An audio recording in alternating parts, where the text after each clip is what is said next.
Rock Salt Musecast Experience with Aaron and Dave. Aaron, you want to do the honors? All right. Today on the show, we got lasTrumpeT.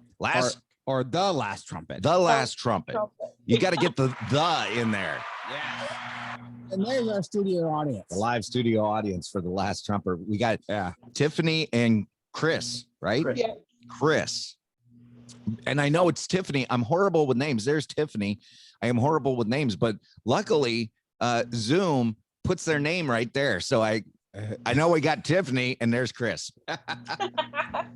And I don't want that to come off as an insult to anybody, because Aaron can attest to this.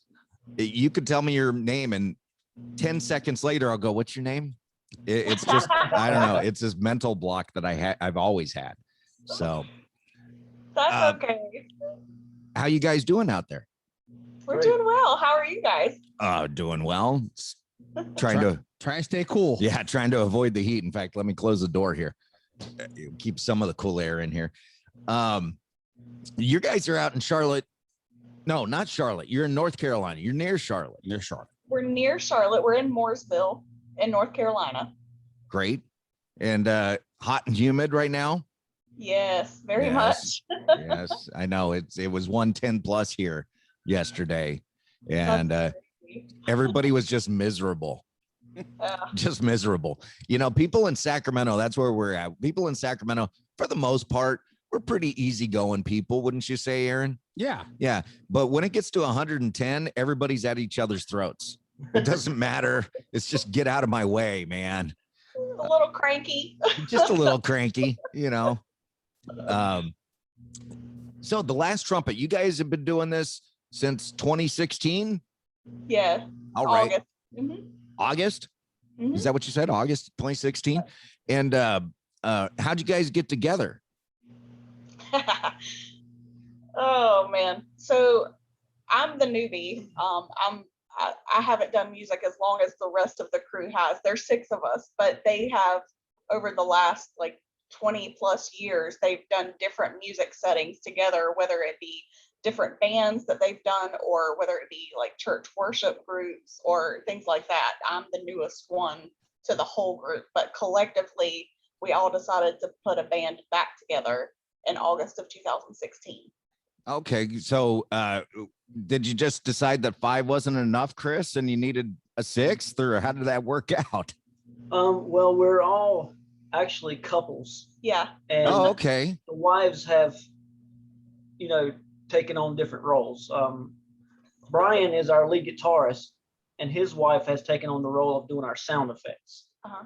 So she is that part of the band. Gotcha. And that was the 6th. Okay. Yeah. And what do you do in the band, Chris? I play guitar and sing. But he's our songwriter too. Oh, He you're writes all of our music. Yeah. So you're the heartbeat. Yeah. Not to downplay anybody else in the band, but songwriter, guitar player, singer. I mean, yeah. There's a lot of your blood flowing through that band, right? Yes. Yeah. So, man, I don't even know where to go, because well, you guys followed us on Facebook, and I went and I checked you out on Spotify, and I went, Aaron, check out this band. The War of Declaration, right? I said that right? Declaration of War Declaration. See, I told you. Declaration of War. See, I'm horrible with names. That's okay. We had somebody call it Decoration of War. That was a mess. That's like that. That's like that old Jimi Hendrix thing. Excuse me while I kiss this guy.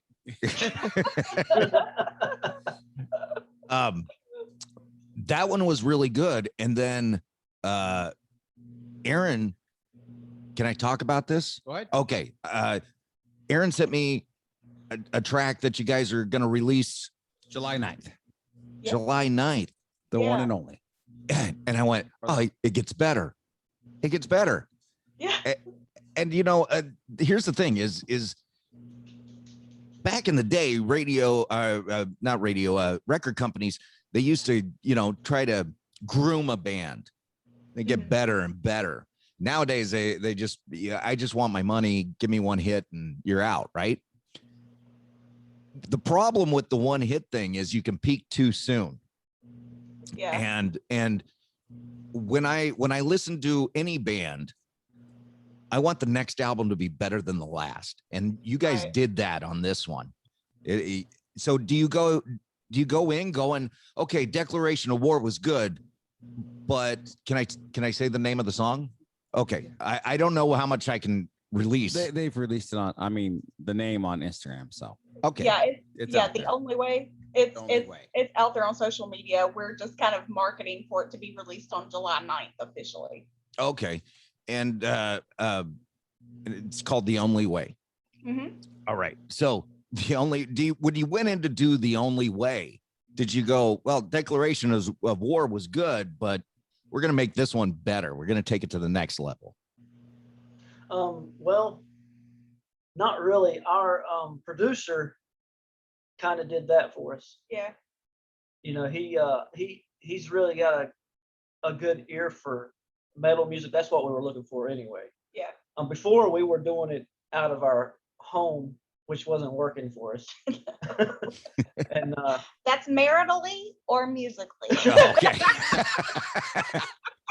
There was a little tension, Aaron. Oh, Yes.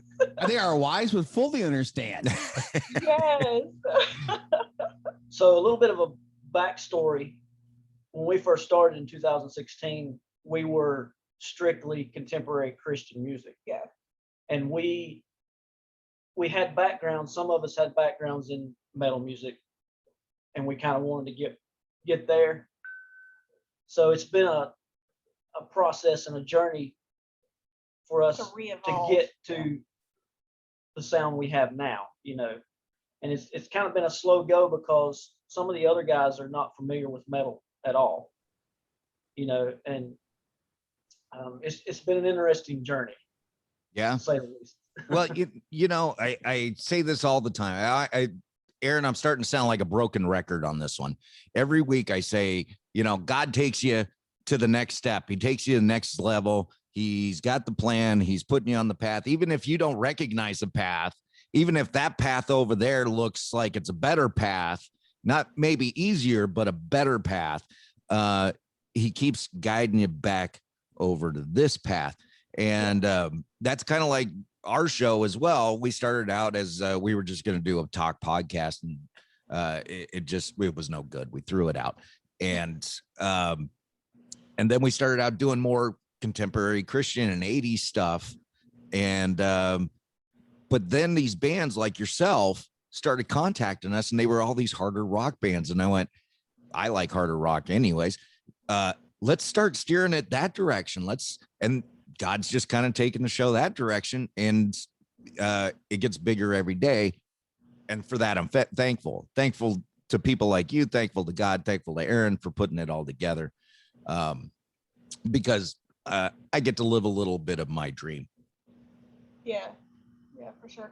And I think too, to answer your question, you had originally asked, do we plan to go bigger and better every time we go into the recording studio? I think anybody who's truly an artist at heart, you want the next thing to be better. You want it to reach more people. You want the message to make sense and affect somebody. So I think typically, yeah, in the back of your mind, you always go into the studio wanting to be better, and you want to give God your best anyway.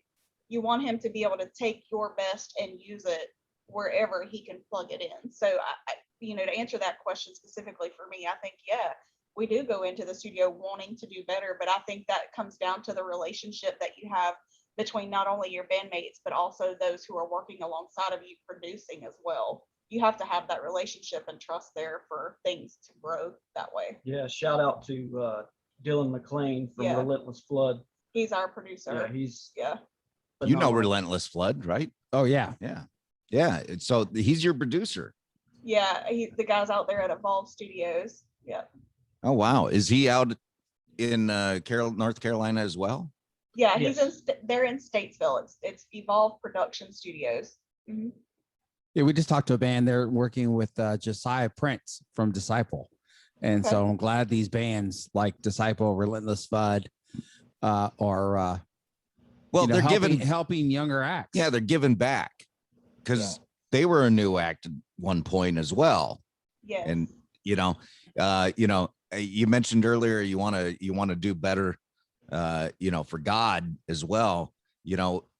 Maybe you need to give Jesus some producer credit on the album.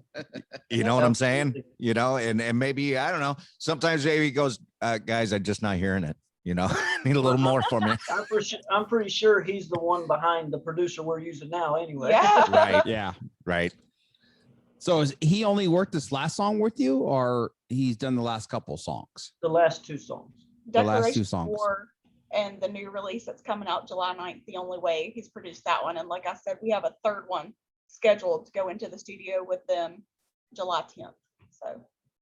So is there a significance behind the date July 9th? No, that's just no. when we're currently signed with Raven Faith Records, and that's just the date that they gave us for release. Oh, okay. All right. I thought maybe there was some certain significance. Yeah, I didn't know you guys were signed, and so, but it could have looked on Spotify, I guess, and found the answer to that. I explained we're both really busy during the week, and it's like, I've got 5 minutes. Can I look something up? Oh, I got to go back to work. Yeah, we're fairly new to the label. We've been with them. This is our second year, so Cool. All right. So now 6 people in the band. You got how does that break down? Who do you got in the band? well, there's little old me. I'm pretty much the manager, so anybody that wants to book us or ask questions or interview us, that all pretty much stems through me. I'm one of the lead vocalists. I don't play an instrument. Then Chris is, the band was his vision. So, and then he does, rhythm guitar, songwriting, and vocals. He's a lead vocalist. Then we have John and Shannon Parker. Shannon is Chris's sister. So they're my in-loves. Your in-loves. My in-loves, Yeah, that's a much better name than in-laws. In-laws. Yeah. In-laws. I like that. So Shannon I'm is stealing also, that one. Go ahead, we'll let you take it. So Shannon is another vocalist, and then she also does keys. And then John is our drummer. And then we have Brian and Lexa Orr that Brian we discussed earlier. He's our lead guitarist, and then Lexa does our sound effects. And at the I think it's the new song where you got that little growl at the beginning of the song. Is that the new song? Yeah. Yeah. Is that you, Tiffany, growling at the beginning of the song? No. That's Chris. I'm not there yet. I dig it because I dig the growl because it was like leading up. It's like that's one of those ones where I go, well, what's coming next? What's coming next? Some of these songs, when you hear them, you kind of can predict the whole song, even if it's a really good song. You're like, yeah, I know what's going to happen next.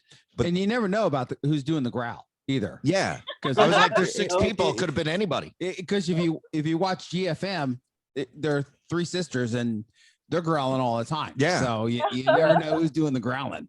Yep.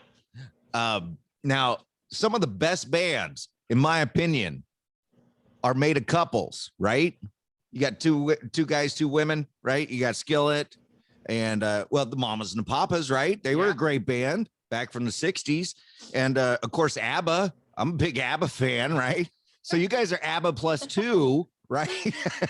One more couple. See, you're 1.5 times better than one of the greatest disco groups of all time. I'm sorry. I'm not trying to be insulting. I just thought that was funny. But one thing there is a lot of support in the band, I'm sure, between the couples and all that. Oh yeah, that's gotta be cool. Yeah, it becomes like a family unit. And usually, if we have Literally. yeah, literally, we know everybody's business. Everybody knows ours. Yeah. So like, I mean, when you're together with people all the time, we usually rehearse twice a week on Tuesdays for learning new music that's going to the recording studio, and then Fridays are our set rehearsals for gigs and stuff that are coming up. But when you're with people that much and you're traveling with them, you have this glue that just kind of bonds you together. And the thing about it is when you see the good, the bad, and the ugly, you have to work your way through that. And when other people are witness to some of that, you form this bond of trust and intimacy with them in a way that's just what family is, whether they're blood or not. And we stick up for each other. we get in there, and and it's also nice to have that prayer backup. All you have to do is go to the table and say, hey, look, we're struggling. We don't even know what to do with this. And you've immediately got 4 prayer partners right there behind you. And so that's been really nice to have. Really nice to have. It's the power of prayer, Aaron. I always say there's safety and strength in numbers. It's the power of prayer, right? In agreement. Yeah. Prayer and agreement. Well, that's cool. There's got to be some disagreement though along the way. I mean, you can't have Oh, six individuals in a family or anything Usually Yeah. without having some disagreement. Hey, Dave, it's called Agree to Disagree. Oh, okay. I'm gonna break up another band, Aaron, here. No, there's definitely that, whether it's I think the biggest thing we started out having issues with was scheduling, like for gigs, because some of us only wanted to do 1 or 2 weekends every once in a while, and then the rest of us were like, yeah, every weekend, let's go. So that was one issue in particular that we've had to kind of step back from it and just give God the reins. That's what happens when your flesh wants to take control and do it your way. But you have to step back from those things and give God the reins to drive it, and he'll get you booked where he needs you to be for that message at the time. So that's what we had to do, and we've learned to do that. Is anytime something is coming to a head, it's time to take a step back and say, okay, God, we're putting this whole scenario in your hands. We need you to take the reins on this and drive it, because we've gotten it off track. And it's very humbling to have to do that. But the more you do it and the more obedient you become, the easier it is to work through things down the road. And we've learned that over the last several years, is that sometimes you just got to shut up, step back, and let God have control, because it was always his to begin with. Well, you've played some nice shows with Zana and some other, pretty decent acts. Yeah. So God is providing you a venue for your music. It's all in his time. It's all in his time. And when I started this thing, man, I wanted, I told Aaron, my first goal was 100 listeners. I want 100 people listening to the show. We've gotten close. About 30. All right. There. Yeah. We got 100 followers. Yeah. I got to translate them into listeners. Yeah. All right. So, but Aaron keeps telling me it'll come. Just be patient. It'll come. Don't worry about it. And I'm kind of like, I want it now. I want it now. And I just got to be patient. So it's kind of interesting that you said that, because where would you guys like to take the band? Do you want to be as big as Skillet, or do you want to, progress in a different direction? Like, we were talking to a band, they're like, we're not interested in being signed. We can do this on our own, and we enjoy what we're doing, and we'll just let it happen. Or are you pushing for bigger and better things? I think all of us are kind of different in what we want, but I know for Chris and I, like, if the Lord wants to take us bigger, we're all for it. But if he chooses to keep us where we are, we're all for that too. Like, we would love to see it go bigger. We would love to be the next Skillet. We would love to do music full time. We would just love to have that. But the biggest part of what we do is making sure we have outreach hearts. So we want to make sure we're not forgetting the one, and wherever the Lord needs to take us to reach the one, we're okay with that, whether it be a huge stage at a rock fest, or whether it's a prison to reach the inmates. We've done all of that, and we're thankful for each and every scenario. Everybody needs connection. Everybody needs fellowship, and that's what we're about. You know, Cool. whatever platform he gives us. Yeah. Yeah, whatever stage, right? Yeah. Well, I'm going to take a break here, but I want to. You brought up the prison thing, and that's interesting. I want to talk about that in the next break. Can we talk about that? Absolutely. Awesome. So we're going to come back with the last trumpet on the Rock Salt Musecast experience.